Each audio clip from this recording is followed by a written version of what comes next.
China ਨੇ ਕੁਝ ਦੇਣ ਲਈ ਆਪਣਾ ਸਾਰਾ ਸਿਸਟਮ ਸਪੋਰਟਸ ਦੀ ਪਾਰਟਿਸਿਪੇਸ਼ਨ ਵੀ ਬੰਦ ਕਰਤੀ ਸੀ ਤੇ ਜੇ ਆਪਾਂ ਸਿਰਫ ਖੇਡਾਂ ਪੈਸੇ ਖਾਣ ਲਈ ਕਰਾਉਣੀਆਂ ਆ ਜਾਂ ਕਿਸੇ ਖੇਡਾਂ ਹੁੰਦੀਆਂ ਕੋਈ ਉਹਨੂੰ ਦੇਖੇ ਵੀ ਨਾ। ਮੈਂ ਤਾਂ ਬੜੀ ਵਾਰੀ ਦੇਖਿਆ ਕਿ ਤੁਸੀਂ ਗੈਸਟ ਬੁਲਾ ਲੈਂਦੇ ਆ, ਗੈਸਟ ਸੋਫਿਆਂ ਤੇ ਬੈਠਾ, ਉਧਰ ਰੇਸ ਚੱਲ ਰਹੀ ਆ ਤੇ ਰੇਸ ਕੋਈ ਦੇਖ ਨਹੀਂ ਰਿਹਾ ਤੇ ਉਹ ਆਪਸ ਵਿੱਚ ਗੱਲਾਂ ਕਰ ਰਹੇ ਆ ਤੇ ਨਿਊਜ਼ਪੇਪਰਾਂ ਦੇ ਵਿੱਚ ਵੀ ਜਿਹੜੀ ਫੋਟੋ ਲੱਗਦੀ ਆ ਉਹ ਓਪਨਿੰਗ ਦੀ ਲੱਗ ਜਾਂਦੀ, ਕਲੋਜ਼ਿੰਗ ਦੀ ਲੱਗ ਜਾਂਦੀ। ਖੇਡਾਂ ਵਾਲੇ ਬੱਚਿਆਂ ਦੀ ਕਿੰਨੀਆਂ ਫੋਟੋਆਂ ਲੱਗਦੀਆਂ। ਸਹੀ ਗੱਲ ਤੇ ਲਕੀਰ ਦੇ ਫਕੀਰ ਆ ਤੇ ਜੇ ਕਾਲੇ ਕੁੱਤੇ ਨੂੰ ਰੋਟੀ ਪਾਉਣੀ ਹੈ ਤੇ ਕਾਲੇ ਨੂੰ ਹੀ ਪਾਉਣੀ ਆ।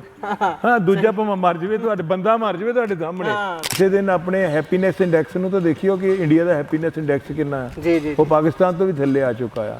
ਸਾਡੇ 'ਚ ਨਫ਼ਰਤ ਪੈਦਾ ਹੋ ਗਈ ਆ ਇੱਕ ਦੂਜੇ ਦੇ ਲਈ। ਜਿਵੇਂ ਹਰੇਕ ਕਹਿੰਦਾ ਕਿ ਮੈਂ ਹਸਪੀਟਲ ਖੋਲ ਦਵਾਂ, ਇਹ ਚੰਗੀ ਗੱਲ ਆ ਕਿ ਮਾੜੀ ਹੈ? ਇਹ ਮਾੜੀ ਗੱਲ ਹੀ ਆ, ਕਿਉਂਕਿ ਬਿਮਾਰ ਅਸੀਂ ਬਿਮਾਰ ਆ ਇੱਥੇ ਸਭ ਤੋਂ ਵੱਧ। ਤੇ ਮੈਂ ਕਿਹਾ ਤੁਸੀਂ ਇੱਕ ਪੋਜ਼ਿਟਿਵ ਚੀਜ਼ ਲਾਓ, ਤਾਂ ਤੁਸੀਂ ਗਰਾਊਂਡ ਬਣਾਓ ਤਾਂ ਕਿ ਬਿਮਾਰ ਹੋਈਏ ਨਾ। ਸਾਡੇ ਟੈਲੈਂਟ ਦੀ ਕਮੀ ਨਹੀਂ, ਸਾਡੇ ਅਜਾਇਬ ਘਰਾਂ ਦੇ ਵਿੱਚ ਚੀਜ਼ਾਂ ਭਰੀਆਂ ਪਈਆਂ, ਕਿਰਪਾਨਾਂ ਏਡੇ ਏਡੇ ਹਥਿਆਰ ਜਿਹੜੇ ਅਸੀਂ ਅੱਜ ਸੋਚਦੇ ਆ ਵੀ ਉਹ ਚੱਕਦੇ ਕਿੱਦਾਂ ਹੋਣਗੇ, ਅਸੀਂ ਹੁਣ ਸੋਚੀ ਜਾਂਦੇ। ਮੈਂ ਤਾਂ ਕਹਿੰਦਾ ਕਿ ਹੁਣ ਤਾਂ ਇਦਾਂ ਲੋਕ ਸੋਚਣ ਲੱਗ ਪਏ, ਜੇ ਕਿਸੇ ਨੂੰ ਮੈਂ ਕਹਿ ਦੇਵਾਂ ਨਾ ਮੈਂ ਬੱਸ ਸਟੈਂਡ ਤੋਂ 5 ਕਿਲੋਮੀਟਰ ਤੁਰ ਕੇ ਆਇਆ ਤੇ ਅੱਜ ਦੀ ਪੀੜ੍ਹੀ ਤਾਂ ਇਹ ਸੋਚਣ ਲੱਗ ਪੈਂਦੀ ਭਾਈ ਤੁਸੀਂ 5 ਕਿਲੋਮੀਟਰ ਤੁਰ ਕੇ ਕਿੱਦਾਂ ਆ ਗਏ। ਤੇ ਪੰਜਾਬ ਦੇ ਸਭ ਤੋਂ ਜ਼ਿਆਦਾ ਪਲੇਅਰ ਸੀ ਉਹਦੇ ਵਿੱਚ, ਹਾਕੀ ਦੇ ਵਿੱਚ, ਪਰ ਉਸ ਦੇ ਬਾਵਜੂਦ ਵੀ ਸਾਨੂੰ ਹਰ ਡਿਸਟ੍ਰਿਕਟ ਦੇ ਵਿੱਚ ਹਾਕੀ ਨਹੀਂ ਮਿਲ ਰਹੀ। ਪੰਜਾਬ ਦੇ ਵਿੱਚ ਵੀ ਸਭ ਤੋਂ ਜ਼ਿਆਦਾ ਦਰਸ਼ਕ ਐਥਲੈਟਿਕਸ ਦੇ ਵਿੱਚ ਸੀ ਓਲੰਪਿਕ ਦੇ ਵਿੱਚ, ਪਰ ਜੇ ਅਸੀਂ ਇੱਥੇ ਨੈਸ਼ਨਲ ਮੀਟ ਕਰਾਈਏ ਤੇ ਮੈਨੂੰ ਲੱਗਦਾ ਬੱਚਿਆਂ ਦੇ ਪੇਰੈਂਟਸ ਜਾਂ ਰਿਸ਼ਤੇਦਾਰ ਵੀ ਇਹਨੂੰ ਦੇਖਣ ਨਹੀਂ ਆਉਂਦੇ। ਆਪਣੇ ਇੰਡੀਆ 'ਚ ਹਰ ਤਰ੍ਹਾਂ ਦਾ ਮੌਸਮ ਆ, ਹਰ ਤਰ੍ਹਾਂ ਦੀ ਜਗ੍ਹਾ ਆ, ਹਰ ਤਰ੍ਹਾਂ ਤੇ ਗਰਾਊਂਡ ਆ। ਤੁਸੀਂ ਜੀ ਆਹ ਗਰਾਊਂਡ ਹੀ ਲਾ ਲਓ, ਸਾਡੇ ਗਰਾਊਂਡ, ਇਹ ਪੂਰੇ ਦੁਆਬੇ 'ਚ ਇੱਕੋ ਹੀ ਗਰਾਊਂਡ ਆ। ਪਰ ਤੁਸੀਂ ਜਦੋਂ ਬਾਹਰਲੀਆਂ ਕੰਟਰੀਆਂ ਜਾ ਕੇ ਦੇਖਦੇ ਹੋ, ਉਹਨਾਂ ਦੇ ਸਕੂਲਾਂ ਦੇ ਵਿੱਚ ਵੀ ਇਦਾਂ ਦੀਆਂ ਗਰਾਊਂਡਸ ਆ ਨਾ। ਫਿਰ ਸਾਨੂੰ ਚੰਗੇ ਹੋਸਟਲ ਚਾਹੀਦੇ, ਜਿਹੜਾ ਟੈਲੈਂਟ ਲੱਭ ਕੇ ਲਿਆਉਣਾ ਉਹਨੂੰ ਰੱਖਣ ਦੀ ਜਗ੍ਹਾ ਵੀ ਚਾਹੀਦੀ ਆ ਸਾਨੂੰ। ਕਦੀ ਕਿਸੇ ਸਾਡੇ ਬੰਦੇ ਨੇ ਹੋਰ ਭਾਵੇਂ ਜਿੰਨੀਆਂ ਮਰਜ਼ੀ ਹੜਤਾਲਾਂ ਕੀਤੀਆਂ, ਕਦੀ ਇਸ ਚੀਜ਼ ਤੇ ਹੜਤਾਲ ਨਹੀਂ ਕੀਤੀ ਕਿ ਸਪਰੇਅ ਘੱਟ ਛਿੜਕੋ, ਦੁੱਧ ਦੇ ਵਿੱਚ ਮਿਲਾਵਟ ਨਾ ਆਵੇ, ਮਠਿਆਈਆਂ ਦੇ ਵਿੱਚ ਮਿਲਾਵਟ ਨਾ ਆਵੇ, ਸਾਡੇ ਬੱਚਿਆਂ ਦੇ ਖਾਣੇ। ਬਾਬਾ ਬੋਤਾ ਸਿੰਘ, ਬਾਬਾ ਗਰਜਾ ਸਿੰਘ, ਉਹਨਾਂ ਦੀਆਂ ਕਹਾਣੀਆਂ ਜਦੋਂ ਉਹਨਾਂ ਨੂੰ ਪਤਾ ਹੀ ਨਹੀਂ, ਪਹਿਲੇ ਦਾਦੀਆਂ ਸੁਣਾਉਂਦੀਆਂ ਹੁੰਦੀਆਂ ਸੀ ਨਾ। ਤਾਂ ਹੁਣ ਦਾਦੀਆਂ ਵੀ ਸੀਰੀਅਲ ਤੋਂ ਵੇਲ ਨਹੀਂ ਗਾ ਦਾਦੀਆਂ ਨੂੰ ਕਿਸੇ ਨੂੰ। ਸਹੀ ਗੱਲ। ਸਾਨੂੰ ਤਾਂ ਕਈ ਵਾਰੀ ਜਦੋਂ ਇੰਟਰਨੈਸ਼ਨਲ ਜਾਈਦਾ, ਜੇ ਸਾਡਾ ਝੰਡਾ ਨਾ ਚੜੇ, ਉੱਥੇ ਅਸੀਂ ਮੈਡਲ ਨਾ ਜਿੱਤੀ ਤੇ ਰੋਣਾ ਹੁੰਦਾ ਕਿ ਸਾਡੀ ਪਹੁੰਚ ਸਿਰਫ ਤੇ ਸਿਰਫ ਚਾਹੇ ਖੇਡ ਦੇ ਜ਼ਰੀਏ, ਚਾਹੇ ਸਿੱਖਿਆ ਦੇ ਜ਼ਰੀਏ ਨੌਕਰੀ ਲੈਣ ਤੱਕ ਰਹਿ ਗਈ ਹੈ। ਵੀ ਅਸੀਂ ਓਲੰਪੀਅਨ ਬਣ ਗਏ ਆ, ਅਸੀਂ ਜਿੱਤੀਏ ਚਾਹੇ ਨਾ ਜਿੱਤੀਏ, ਸਾਨੂੰ ਘੱਟੋ ਘੱਟ ਕੋਈ ਸਰਕਾਰੀ ਨੌਕਰੀ ਮਿਲ ਜੂਗੀ। ਤੇ ਉਦੋਂ ਕਾਰ ਵੱਡੀ ਹੋਣੀ ਚਾਹੀਦੀ ਆ, ਸਾਡੇ ਕੋਲ ਇਹ ਚੀਜ਼ ਵੱਡੀ ਹੋਣੀ ਚਾਹੀਦੀ ਆ। ਤੁਸੀਂ ਇਹ ਕਿਉਂ ਨਹੀਂ ਕਹਿੰਦੇ ਕਿ ਸਾਡਾ ਜੀਨਸ ਵਧੀਆ ਹੋਣਾ ਚਾਹੀਦਾ? ਤੁਸੀਂ ਕੋਠੀਆਂ ਕਾਰਾਂ ਦੇ ਜਾਓਗੇ, ਇਹ ਉਹਨੂੰ ਸ਼ੂਗਰ, BP ਜਾਂ ਹੋਰ ਬਿਮਾਰੀਆਂ ਹੋਣਗੀਆਂ ਤੇ ਕਿੱਥੋਂ ਤਰੱਕੀ ਕਰ ਜੂਗੇ? ਸਹੀ ਗੱਲ। ਇੱਕ ਸਵਸਥ ਬੰਦਾ ਹੀ ਆਪਣੇ ਜੀਵਨ ਨੂੰ ਸਹੀ ਤਰ੍ਹਾਂ ਜੀਂਦਾ। ਅਰਸ਼ਦ ਨਦੀਮ ਵਾਲਾ ਵੇਟ ਹੁਣ ਸਾਨੂੰ ਦਿਖਾ ਕੇ ਕਹਿਣ ਤੁਸੀਂ ਕਿ ਉਹ ਸਹੂਲਤਾਂ ਮੰਗਦੇ ਆ, ਜੇ ਨਦੀਮ ਲੈ ਆਇਆ ਤੇ ਬਾਕੀ ਵੀ ਲੈ ਆਉਣਗੇ, ਹਨਾ? ਕਿਤੇ ਸਾਰੀਆਂ ਸਹੂਲਤਾਂ ਖੋਹ ਨਹੀਂ, ਸਾਰੀਆਂ ਸਹੂਲਤਾਂ ਖੋਲਣਗੇ ਕਿ ਤੁਸੀਂ ਵੀ ਇੱਟਾਂ ਲਾ ਕੇ ਉਹੀ ਵੇਟ ਕਰੋ ਜਿਹੜਾ ਨਦੀਮ ਕਰ ਰਿਹਾ ਆ। ਤੇ ਥੋੜ ਪੂਰੀ ਨਹੀਂ ਕਰ ਸਕਦੇ। ਹੋ ਸਕਦਾ ਕਿ ਉਹ ਕਿਸੇ ਚੰਗੇ ਕੰਟਰੀ 'ਚ ਹੁੰਦਾ ਤੇ ਉਹ 106 ਮੀਟਰ ਵੱਜ ਜੈਵਲਿਨ ਮਾਰ ਸਕਦਾ। ਠੀਕ। ਸਤਿ ਸ਼੍ਰੀ ਅਕਾਲ ਜੀ। ਪੰਜਾਬੀ ਰੇਡੀਓ ਤੇ ਪੰਜਾਬੀ TV USA ਵੇਖਣਾ ਤੁਸੀਂ ਸ਼ੁਰੂ ਕਰ ਚੁੱਕੇ ਹਾਂ। ਤਸਵੀਰ ਦੇ ਵਿੱਚ ਤੁਸੀਂ ਦੇਖ ਕੇ ਅੰਦਾਜ਼ਾ ਤਾਂ ਲਾ ਲਿਆ ਹੀ ਹੋਣਾ ਹੈ ਕਿ ਇਸ ਸਮੇਂ ਅਸੀਂ ਇੱਕ ਸਟੇਡੀਅਮ ਦੇ ਵਿੱਚ ਮੌਜੂਦ ਹਾਂ। ਸਟੇਡੀਅਮ ਦੀ ਗੱਲ ਹੁੰਦੀ ਹੈ ਤਾਂ ਓਲੰਪਿਕ ਹੁਣੇ ਲੰਘ ਕੇ ਗਿਆ ਹੈ। ਹਾਲੇ ਕੁਝ ਦਿਨ ਪਹਿਲਾਂ ਹੀ ਓਲੰਪਿਕ ਦਾ ਸਮਾਪਨ ਹੋਇਆ ਹੈ। ਸਾਡੇ ਨਾਲ ਕੋਚ ਸਰਬਜੀਤ ਸਿੰਘ ਹੈਪੀ ਹੋਣੀ ਮੌਜੂਦ ਨੇ। ਗੱਲਬਾਤ ਉਹਨਾਂ ਦੇ ਨਾਲ ਕਰਕੇ ਆਪਾਂ ਭਾਰਤ ਦੀ ਪਰਫਾਰਮੈਂਸ ਦੀ ਗੱਲਬਾਤ ਕਰਾਂਗੇ ਤੇ ਨਾਲ ਦੀ ਨਾਲ ਗੱਲਬਾਤ ਕਰਾਂਗੇ ਕਿ ਯੋਗਦਾਨ ਪੰਜਾਬ ਦਾ ਇਸ ਵਾਰ ਕਿਹੋ ਜਿਹਾ ਰਿਹਾ ਹੈ, ਕਿ ਇੱਕ ਕੋਚ ਹੋਣ ਦੇ ਨਾਤੇ ਉਹ ਇਸ ਪਰਫਾਰਮੈਂਸ ਤੋਂ ਸੰਤੁਸ਼ਟ ਨੇ ਜਾਂ ਇਸ ਤੋਂ ਵੱਧ ਦੀ ਉਮੀਦ ਤਾਂ ਵਿਅਕਤੀ ਹਮੇਸ਼ਾ ਹੀ ਕਰਦਾ ਹੈ। ਸਵਾਗਤ ਕਰਦੇ ਹਾਂ, ਫਿਰ ਚਾਨਣਾ ਪਾਵਾਂਗੇ। ਸਤਿ ਸ਼੍ਰੀ ਅਕਾਲ ਜੀ। ਸਤਿ ਸ਼੍ਰੀ ਅਕਾਲ ਜੀ। ਸਤਿ ਸ਼੍ਰੀ ਅਕਾਲ। ਜਿੱਦਾਂ ਮੈਂ ਗੱਲ ਕੀਤੀ ਕਿ ਹੁਣੇ ਓਲੰਪਿਕ ਖਤਮ ਹੋਇਆ ਤੇ ਸੰਤੁਸ਼ਟੀ ਕਿੰਨੀ ਕਹਿ ਜਾਂ ਸੰਤੁਸ਼ਟੀ ਹੈ ਨਹੀਂ? ਸੰਤੁਸ਼ਟੀ ਤਾਂ ਵੈਸੇ ਤਾਂ ਸਪੋਰਟਸ ਦੇ ਵਿੱਚ ਭਾਵੇਂ ਛੋਟੇ ਤੋਂ ਛੋਟਾ ਮੁਲਕ ਹੋਵੇ, ਸੰਤੁਸ਼ਟੀ ਜਿੱਥੇ ਆ ਗਈ ਉੱਥੇ ਕੰਮ ਖਤਮ ਹੋ ਜਾਂਦਾ ਹੈ ਨਾ। ਜੀ ਜੀ। ਕਿ ਅਸੀਂ ਮੈਡਲਾਂ ਦੀ ਭੁੱਖ ਕਦੀ ਵੀ ਖਤਮ ਨਹੀਂ ਹੋ ਸਕਦੀ। ਪਰ ਜਦੋਂ ਆਪਾਂ ਆਪਣੀ ਦੇਸ਼ ਦੀ ਆਬਾਦੀ ਵੱਲ ਦੇਖਦੇ ਹਾਂ ਤੇ ਆਪਣੇ ਦੇਸ਼ ਦੀ ਜਨਸੰਖਿਆ ਇੰਨੀ ਆ, ਤੇ ਜਦੋਂ ਇਹ ਗੱਲ ਤੇ ਤਾਨਾ ਵੀ ਮਾਰਿਆ ਜਾਂਦਾ ਨਾ ਕਿ ਤੁਸੀਂ ਇੰਨੇ ਹੋ ਕੇ ਵੀ ਇੰਨੇ ਮੈਡਲ ਲੈ ਕੇ। ਪਹਿਲੀ ਗੱਲ ਤਾਂ 117 ਬੰਦੇ ਹੀ ਇਹਦੇ ਚੋਂ ਚੁਣੇ ਗਏ ਨਾ ਆਪਣੇ। ਕੁਆਲੀਫਾਈ 140 ਕਰੋੜ ਦਾ ਦੇਸ਼ ਹੋਵੇ ਤੇ 117 ਬੰਦੇ ਸਿਰਫ ਕੁਆਲੀਫਾਈ ਕਰ। ਹਾਂਜੀ। ਪਰ ਉਹਦੇ ਵਿੱਚੋਂ ਕੁਝ ਸਾਨੂੰ ਪੋਜ਼ਿਟਿਵ ਚੀਜ਼ਾਂ ਤਾਂ ਇਹ ਮਿਲੀਆਂ ਕਿ ਸਾਡੇ ਵਿੱਚ ਟੈਲੈਂਟ ਤਾਂ ਹੈਗਾ ਆ, ਪਰ ਉਹ ਮੈਨੂੰ ਲੱਗਦਾ ਆਪਣੀ ਮੰਜ਼ਿਲ ਤੱਕ ਨਹੀਂ ਪਹੁੰਚ ਪਾਉਂਦਾ। ਜਿੱਦਾਂ ਹੁਣ ਨਦੀਮ ਨੇ ਇੱਥੋਂ ਮੈਡਲ ਲਿਆ, ਸਮਝ ਲਓ ਇਸੇ ਧਰਤੀ ਦੀ ਦੇਣ ਆ, ਕਿਉਂਕਿ ਕੋਈ ਦੂਰ ਨਹੀਂ ਹੈਗਾ ਪੰਜਾਬ, ਪੁਰਾਣੇ ਪੰਜਾਬ ਤੋਂ। ਅਜੇ ਨੀਰਜ ਚੋਪੜੇ ਨੂੰ ਵੀ ਦੇਖਿਆ ਜਾਵੇ, ਇਹ ਵੀ ਪੁਰਾਣਾ ਪੰਜਾਬ ਹੀ ਸਮਝ ਲਓ, ਮਹਾ ਪੰਜਾਬ ਦੇ ਸੂਰਮੇ। ਇਹਦਾ ਮਤਲਬ ਇਹ ਧਰਤੀ ਇਹ ਸੂਰਮੇ ਤਾਂ ਹੈਗੇ ਆ, ਤੇ ਧਰਤੀ ਦਾ ਜਿਹੜਾ ਬੀਜ ਆ ਉਹ ਵੀ ਬੂਟਾ ਜਾਂ ਫਲ ਲੱਗਣ ਦੇ ਲੱਗ ਸਕਦਾ ਉਹਦੇ 'ਚ। ਪਰ ਜੋ ਮੈਨੂੰ ਲੱਗਦਾ ਕਿ ਅਸੀਂ ਉਹਨਾਂ ਐਥਲੀਟਾਂ ਤੱਕ ਪਹੁੰਚ ਨਹੀਂ ਪਾ ਰਹੇ, ਉਹਨਾਂ ਤੱਕ ਪਹੁੰਚ ਨਹੀਂ ਪਾ ਰਹੇ ਕਿ ਜਿਹੜੇ ਮੈਡਲ ਲੈ ਸਕਦੇ ਆ। ਉਹਦਾ ਫਾਸਲਾ ਰਹਿ ਜਾਂਦਾ ਜਦੋਂ ਕੋਈ ਵੀ ਕਹਿੰਦੇ ਨੈਗੇਟਿਵ ਤੇ ਪੋਜ਼ਿਟਿਵ ਇਕੱਠੇ ਮਿਲੂਗੇ ਤਾਂ ਕਰੰਟ ਤਾਂ ਹੀ ਪੈਦਾ ਹੋਊਗਾ ਨਾ। ਉਹ ਨੈਗੇਟਿਵ ਪੋਜ਼ਿਟਿਵ ਸਾਡੇ ਮਿਲ ਨਹੀਂ ਪਾ ਰਹੇ, ਇਸ ਕਰਕੇ ਖਾਸ ਤੌਰ ਤੇ ਚਲੋ ਅਸੀਂ ਸ਼ੂਟਿੰਗ 'ਚੋਂ ਜਿੱਦਾਂ ਮੈਡਲ ਲਏ ਆ ਹਨਾ, ਪਰ ਸ਼ੂਟਿੰਗ 'ਚੋਂ ਮੈਡਲ ਲੈਣਾ ਬਹੁਤ ਵਧੀਆ ਗੱਲ ਆ ਕਿ ਉਹ ਵੀ ਇੱਕ ਵਧੀਆ ਗੇਮ ਆ ਜਿਹੜੀ ਕੰਸੈਂਟਰੇਸ਼ਨ ਨਾਲ ਕੀਤੀ ਜਾਂਦੀ ਹੈ।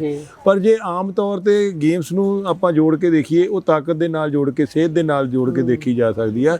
ਜਿੱਦਾਂ ਕਿ ਸਿਹਤ ਨਾਲ ਜੁੜੀਆਂ ਗੇਮਸ ਨੇ, ਫੁੱਟਬਾਲ ਆ, ਐਥਲੈਟਿਕਸ ਹੋ ਗਈ, ਵਰਲਡ ਫੇਮਸ ਗੇਮਾਂ, ਬਾਸਕਟਬਾਲ ਹੋ ਗਿਆ, ਵਾਲੀਬਾਲ ਹੋ ਗਿਆ, ਜੇ ਅਸੀਂ ਇਹਨਾਂ ਦੇ 'ਚ ਨਹੀਂ ਕੁਆਲੀਫਾਈ ਕਰਦੇ ਤੇ ਮੈਨੂੰ ਲੱਗਦਾ ਕਿ ਜਿਹੜਾ ਮੇਰਾ ਆਪਣਾ ਮੰਨਣਾ ਕਿ 골ਡ ਮੈਡਲ ਆਉਣਾ ਤਾਂ ਇੱਕ ਵੱਖਰੀ ਗੱਲ ਆ, ਉਹ ਤਾਂ ਮਾਡਲ ਦੇ ਤੌਰ ਤੇ ਹੁੰਦਾ ਕਿ ਇੱਕ ਇਦਾਂ ਦਾ 골ਡ ਮੈਡਲ ਆਉਂਦਾ, ਉਹਨੂੰ ਦੇਖ ਕੇ ਸਾਰੀ ਦੁਨੀਆ ਖੇਡਣ ਲੱਗ ਪੈਂਦੀ ਜਾਂ ਸਾਡੇ ਦੇਸ਼ ਦੀ ਜਨਸੰਖਿਆ ਖੇਡਣ ਲੱਗ ਪਈ, ਜਿੱਦਾਂ ਪਿਛਲੀ ਵਾਰ ਜੈਵਲਿਨ ਨਾਲ ਹੋਇਆ। ਹਾਂ, ਹੁਣ ਦੇਖੋ ਜੈਵਲਿਨ ਨਾਲ ਕਿੰਨੇ ਭਰੇ ਪਏ ਆ ਬੱਚੇ, ਜੈਵਲਿਨ ਕਰ ਰਹੇ ਆ। ਅਸਲ ਦੇ ਵਿੱਚ ਤਾਂ ਇਹ ਇੱਕ ਉਹ ਦਿਨ ਹੁੰਦਾ ਓਲੰਪਿਕ ਦਾ, ਇੱਕ ਇਦਾਂ ਦਾ ਦਿਹਾੜਾ ਹੁੰਦਾ ਆ ਕਿ ਅਸੀਂ ਰੋਲ ਆਫ ਮਾਡਲ ਪੈਦਾ ਕਰਨੇ ਆ। ਜਿੱਦਾਂ ਪੁਰਾਣੇ ਜ਼ਮਾਨੇ 'ਚ ਕੋਈ ਯੋਧੇ ਹੁੰਦੇ ਸੀ, ਹਰੀ ਸਿੰਘ ਨਲੂਆ ਯੋਧਾ ਹੋ ਗਿਆ, ਸ਼ਾਮ ਸਿੰਘ ਅਟਾਰੀ ਵਾਲਾ ਯੋਧਾ ਹੋ ਗਿਆ, ਜਾਂ ਸਾਡੇ ਭਗਤ ਸਿੰਘ ਹੁਣੀ ਯੋਧੇ ਸੀ, ਊਧਮ ਸਿੰਘ ਹੁਣੀ ਯੋਧੇ ਸੀ, ਕਿ ਇੱਕ ਰੋਲ ਆਫ ਮਾਡਲ ਇਦਾਂ ਦੇ ਹੋਣੇ ਚਾਹੀਦੇ ਜਿਨ੍ਹਾਂ ਨੂੰ ਦੇਖ ਕੇ ਦੇਸ਼ ਲਈ ਜਜ਼ਬਾ ਪੈਦਾ ਹੋਵੇ, ਦੇਸ਼ ਲਈ ਪਿਆਰ ਪੈਦਾ ਹੋਵੇ ਤੇ ਸਾਡੀ ਦੇਸ਼ ਤੰਦਰੁਸਤੀ ਵੱਲ ਜਾਵੇ। ਸਭ ਤੋਂ ਵੱਡਾ ਕਾਰਨ ਹੈ ਮੈਡਲ ਤਾਂ ਆਪਣੇ ਆਪ ਆਉਣਗੇ। ਮੈਨੂੰ ਲੱਗਦਾ ਕਿ ਇਹ ਚੀਜ਼ਾਂ ਦੀ ਇਹ ਸਾਡੇ 'ਚ ਕਮੀ ਰਹੀ ਆ ਕਿ ਅਸੀਂ ਉਹ ਨਦੀਮ ਸਾਡੇ 'ਚੋਂ ਵੀ ਇੱਥੇ ਲੱਭ ਸਕਦਾ ਆ, ਕਿਉਂਕਿ ਮਿੱਟੀ ਤਾਂ ਹੋਈ ਆ। ਨੀਰਜ ਚੋਪੜਾ ਸਾਡੇ ਕੋਲ ਵੀ ਇੱਥੇ ਲੱਭ ਸਕਦਾ ਕਿ ਅਸੀਂ ਕੁਛ ਹੀਰਿਆਂ ਤੱਕ ਤਾਂ ਪਹੁੰਚ ਪਾਏ ਆ, ਪਰ ਅਸਲ ਦੇ ਵਿੱਚ ਅਸੀਂ ਉਹਨਾਂ ਲੋਕਾਂ ਤੱਕ ਪਹੁੰਚ ਹੀ ਨਹੀਂ ਪਾਏ ਜਿਨ੍ਹਾਂ ਨੇ ਮੈਡਲ ਲੈਣੇ ਸੀ। ਇੱਕ ਪੋਜ਼ਿਟਿਵ ਚੀਜ਼ ਇਹੀ ਆ ਕਿ ਹਾਕੀ ਦੇ ਵਿੱਚ ਅਸੀਂ ਜਿਹੜਾ ਮੈਡਲ ਲਿਆ ਉਹ ਇੱਕ ਪਾਵਰ ਗੇਮ ਆ, ਨੱਠਣ ਭੱਜਣ ਵਾਲੀ ਗੇਮ ਆ। ਉਹਦੇ ਵਿੱਚ ਵੀ ਆਉਣ ਵਾਲੇ ਟਾਈਮ ਦੇ ਵਿੱਚ ਇਹਨੂੰ ਬਣਾਉਣਾ ਚਾਹੀਦਾ ਸਾਡੀਆਂ ਗਵਰਨਮੈਂਟਾਂ ਨੂੰ, ਤੇ ਅਲੱਗ-ਅਲੱਗ ਜਗ੍ਹਾ ਦੇ ਉੱਤੇ। ਜੇ ਅਸੀਂ ਹਾਕੀ ਵੀ ਦੇਖ ਲਈਏ ਤੇ ਪੰਜਾਬ ਦੇ ਸਭ ਤੋਂ ਜ਼ਿਆਦਾ ਪਲੇਅਰ ਸੀ ਉਹਦੇ ਵਿੱਚ ਹਾਕੀ ਦੇ ਵਿੱਚ, ਪਰ ਉਸ ਦੇ ਬਾਵਜੂਦ ਵੀ ਸਾਨੂੰ ਹਰ ਡਿਸਟ੍ਰਿਕਟ ਦੇ ਵਿੱਚ ਹਾਕੀ ਨਹੀਂ ਮਿਲ ਰਹੀ, ਪੰਜਾਬ ਦੇ ਵਿੱਚ ਵੀ। ਕਿਵੇਂ ਇਹਨੂੰ ਜਰਾ ਡਿਸਕ੍ਰਾਈਬ ਕਰੋ ਖੋਲ ਕੇ। ਹਰ ਡਿਸਟ੍ਰਿਕਟ ਦੇ ਵਿੱਚ ਤੁਹਾਨੂੰ ਟਰੈਕ ਨਹੀਂ ਮਿਲੂਗਾ, ਉਹਦਾ ਟਰਫ ਨਹੀਂ ਮਿਲੂਗਾ ਹਨਾ, ਟਰਫ ਨਹੀਂ ਮਿਲੂਗਾ। ਹਰ ਥਾਂ ਤੇ ਚੰਗੇ ਕੋਚ ਨਹੀਂ ਮਿਲੂਗੇ, ਹਰ ਥਾਂ ਤੇ ਇਨਫਰਾਸਟ੍ਰਕਚਰ ਨਹੀਂ ਮਿਲੂਗਾ। ਹਾਂ, 2-4 ਜਿੱਦਾਂ ਅੰਮ੍ਰਿਤਸਰ ਟਰਫ ਲੱਗਾ ਆ, ਤੇ ਜਲੰਧਰ ਸੁਰਜੀਤ ਅਕੈਡਮੀ ਦੀ ਤਾਂ ਬਹੁਤ ਵੱਡੀ ਦੇਣ ਆ। ਮੇਰਾ ਮੰਨਣਾ ਤਾਂ ਇਹ ਹੈ ਕਿ ਜੇ ਇੱਕ ਸੰਸਾਰ ਭਰੇ ਵਰਲਡ ਦੀ ਟੀਮ ਦੇ ਨਾਲ ਭਿੜ ਸਕਦਾ ਹੈ ਤੇ ਇਹਦੇ ਮਤਲਬ ਸਾਡੇ 'ਚ ਇਹਦਾ ਮਤਲਬ ਉਹ ਵੀ ਤਾਂ ਹੈਗਾ ਨਾ। ਉਹ ਸਿਰਫ ਇੱਕ ਪਿੰਡ ਦੀ ਹਾਲੇ ਗੱਲ ਹੈ, ਇੱਕ ਮੈਂ ਪਿੰਡ ਦੀ ਗੱਲ ਹੈ। ਤੇ ਜੇ ਪੂਰਾ ਪੰਜਾਬ ਹੀ ਕੋਈ ਚੰਗੀ ਗੇਮਸ ਖੇਡਣ ਲੱਗ ਪਏ ਤੇ ਹਾਕੀ ਆ, ਫੁੱਟਬਾਲ ਆ, ਇਹ ਪਹਿਲੇ ਤੁਸੀਂ ਦੇਖੋ ਹੁਣ ਫੁੱਟਬਾਲ ਦੇ ਵਿੱਚ ਵੀ ਕਿਸੇ ਟਾਈਮ ਜਰਨੈਲ ਸਿੰਘ ਵਰਗੇ ਸਾਡੇ ਬੰਦੇ ਸੀ, ਪਰ ਅੱਜ ਦੀ ਡੇਟ 'ਚ ਫੁੱਟਬਾਲ ਤਾਂ ਸਾਡਾ ਕੁਆਲੀਫਾਈ ਵੀ ਨਹੀਂ ਕਰਦਾ। ਵਰਲਡ ਫੇਮਸ ਗੇਮ ਆ। ਐਥਲੈਟਿਕਸ ਦੇ ਵਿੱਚ ਤਾਂ ਤੁਸੀਂ ਦੇਖੋ ਕਿ ਸਭ ਤੋਂ ਜ਼ਿਆਦਾ ਦਰਸ਼ਕ ਐਥਲੈਟਿਕਸ ਦੇ ਵਿੱਚ ਸੀ ਓਲੰਪਿਕ ਦੇ ਵਿੱਚ, ਪਰ ਜੇ ਅਸੀਂ ਇੱਥੇ ਨੈਸ਼ਨਲ ਮੀਟ ਕਰਾਈਏ ਤੇ ਮੈਨੂੰ ਲੱਗਦਾ ਬੱਚਿਆਂ ਦੇ ਪੇਰੈਂਟਸ ਜਾਂ ਰਿਸ਼ਤੇਦਾਰ ਵੀ ਇਹਨੂੰ ਦੇਖਣ ਨਹੀਂ ਆਉਂਦੇ। ਇਹਦਾ ਮਤਲਬ ਸਾਡੇ ਸਮਾਜ ਦੇ ਵਿੱਚ ਵੀ ਕੁਛ ਨੀਰਸ ਆ, ਸਾਡਾ ਸਮਾਜ ਸਪੋਰਟਸ ਨੂੰ ਲੈ ਕੇ, ਖੇਡਾਂ ਨੂੰ ਲੈ ਕੇ। ਤੇ ਦੂਸਰੀ ਗੱਲ ਇਹ ਆ ਕਿ ਪਿਛਲੇ ਸਮੇਂ ਤੋਂ ਤਾਂ ਸਾਡੇ ਦੇ ਉੱਤੇ ਇੱਕ ਦਾਗ ਵੀ ਲੱਗ ਰਿਹਾ ਆ ਕਿ ਨਸ਼ਾ, ਪੰਜਾਬ ਨਸ਼ੇ ਵਾਲੇ ਹੋ ਗਏ। ਠੀਕ ਆ, ਇੰਡੀਆ ਦੇ ਵਿੱਚ ਬੜੇ ਯਤਨ ਹੋ ਰਹੇ ਆ, ਸਭ ਕੁਝ ਹੋ ਰਿਹਾ, ਪਰ ਅਸੀਂ ਤਾਂ ਪਹਿਲੇ ਇਹ ਦੇਖੀਏ ਇੰਡੀਆ ਵੀ ਸਾਡਾ ਆਪਣਾ ਮੁਲਕ ਆ, ਅਸੀਂ ਚਾਹੁੰਦੇ ਹਾਂ ਕਿ ਉੱਥੇ ਵੱਧ ਤੋਂ ਵੱਧ ਮੈਡਲ ਆਉਣ। ਪਰ ਸਾਨੂੰ ਇਹ ਵੀ ਸੋਚਣਾ ਚਾਹੀਦਾ ਸਾਡੇ ਗੁਰੂਆਂ ਪੀਰਾਂ ਯੋਧਿਆਂ ਦੀ ਧਰਤੀ ਪੰਜਾਬ, ਜੇ ਉਹਦਾ ਯੋਗਦਾਨ ਘਟਦਾ ਹੈ ਤੇ ਦਿਲ ਨੂੰ ਦਰਦ ਜਿਹਾ ਤਾਂ ਹੁੰਦਾ ਹੀ। ਕੋਚ ਸਾਹਿਬ, 140 ਕਰੋੜ ਦੀ ਆਬਾਦੀ ਤੇ ਓਲੰਪਿਕ ਦੇ ਵਿੱਚ ਰੈਂਕ ਰਵੇ 71ਵਾਂ ਰੈਂਕ ਵੀ ਉਸ ਦੇ ਨਾਲ ਜੇ ਆਪਣੇ ਗਵਾਂਢੀ ਮੁਲਕ ਪਾਕਿਸਤਾਨ ਦੀ ਗੱਲ ਕਰ ਲਈਏ, ਜਿਹਨੂੰ ਕਹਿੰਦੇ ਵੀ ਵਿਚਾਰਾ ਝੰਬਿਆ ਪਿਆ, ਗਰੀਬੀ ਦਾ ਨਾ ਪੈਸੇ ਆ, 10 ਰੈਂਕ ਉੱਪਰ ਆ ਜੀ, ਉਹ ਸਾਡੇ ਤੋਂ 10 ਰੈਂਕ ਤੋਂ ਵੀ ਜ਼ਿਆਦਾ ਉੱਤੇ ਨੇ। ਉਹ 58ਵੇਂ ਨੰਬਰ ਤੇ ਉਹਨਾਂ ਨੇ ਖਤਮ ਕੀਤਾ ਇੱਕ 골ਡ ਮੈਡਲ ਦੇ ਨਾਲ, ਕਿਉਂਕਿ ਟੈਲੀ ਤਾਂ 골ਡ ਮੈਡਲ ਨਾ ਬਣਨੀ ਹੈ। ਤੇ ਇਹ ਹਾਲਤ ਦੇਖ ਕੇ ਨਿਰਾਸ਼ਾ ਨਹੀਂ ਆਉਂਦੀ? ਤੁਸੀਂ ਇੰਨੀ ਮਿਹਨਤ ਕਰਦੇ ਹੋ ਬੱਚਿਆਂ ਤੇ, ਸਵੇਰ ਤੋਂ ਸ਼ਾਮ ਤੱਕ ਬੱਚੇ ਤਿਆਰ ਕਰਦੇ ਹੋ, ਤਾਂ ਇਹ ਖਾਮੀ ਸਿਸਟਮ ਦੇ ਵਿੱਚ ਜਾਂ ਕਿੱਥੇ ਲੱਗਦੀ ਹੈ, ਲੂਪ ਹੋਲ ਕਿੱਥੇ ਹੈ ਜਿਹਦੇ ਕਰਕੇ ਅਸੀਂ ਇੰਨਾ ਜ਼ਿਆਦਾ ਪਛੜ ਰਹੇ ਹਾਂ? ਸਿਸਟਮ ਦੇਖੋ ਜੀ, ਖਾਮੀ ਸਮਝ ਲਓ ਅਸੀਂ ਜਲੰਧਰ ਤੋਂ ਬੰਬੇ ਬੱਸ 'ਚ ਜਾਣਾ, ਸਾਨੂੰ ਸਾਰਾ ਹੀ ਰਸਤਾ ਕਲੀਅਰ ਚਾਹੀਦਾ ਆ। ਇਹ ਨਹੀਂ ਕਿ ਸਾਡੀ ਦਿੱਲੀ ਜਾ ਕੇ ਬੱਸ ਖਰਾਬ ਹੋ ਜਾਵੇ ਜਾਂ ਦਿੱਲੀ ਜਾ ਕੇ ਕੋਈ ਉਹਨੂੰ ਔਕੜ ਆ ਜਾਵੇ ਜਾਂ ਗੁਜਰਾਤ ਜਾ ਕੇ ਆ ਜਾਵੇ ਜਾਂ ਅੱਗੇ ਜਾ ਕੇ ਆ ਜਾਵੇ। ਇੱਦਾਂ ਹੀ ਸਭ ਤੋਂ ਪਹਿਲੇ ਤਾਂ ਸਾਨੂੰ ਟੈਲੈਂਟ ਸਰਚ ਕਰਨਾ ਪਏਗਾ। ਜਦੋਂ ਮੈਂ ਪਹਿਲੀ ਵੀ ਗੱਲ ਕਹੀ ਆ ਕਿ ਸਾਨੂੰ ਚੰਗਾ ਬੀਜ ਲੱਭਣਾ ਪਊਗਾ ਤੇ ਚੰਗੀ ਜ਼ਮੀਨ ਤੇ ਆਪਣੇ ਇੰਡੀਆ 'ਚ ਹਰ ਤਰ੍ਹਾਂ ਦਾ ਮੌਸਮ ਆ, ਹਰ ਤਰ੍ਹਾਂ ਦੀ ਜਗ੍ਹਾ ਆ, ਹਰ ਤਰ੍ਹਾਂ ਦੇ ਗਰਾਊਂਡ ਆ। ਤੁਸੀਂ ਆਹ ਗਰਾਊਂਡ ਹੀ ਲਾ ਲਓ, ਸਾਡੇ ਗਰਾਊਂਡ ਇਹ ਪੂਰੇ ਦੁਆਬੇ 'ਚ ਇੱਕੋ ਹੀ ਗਰਾਊਂਡ ਆ, ਪਰ ਤੁਸੀਂ ਜਦੋਂ ਬਾਹਰਲੀਆਂ ਕੰਟਰੀਆਂ ਜਾ ਕੇ ਦੇਖਦੇ ਉਹਨਾਂ ਦੇ ਸਕੂਲਾਂ ਦੇ ਵਿੱਚ ਵੀ ਇਦਾਂ ਦੀਆਂ ਗਰਾਊਂਡਸ ਆ ਨਾ।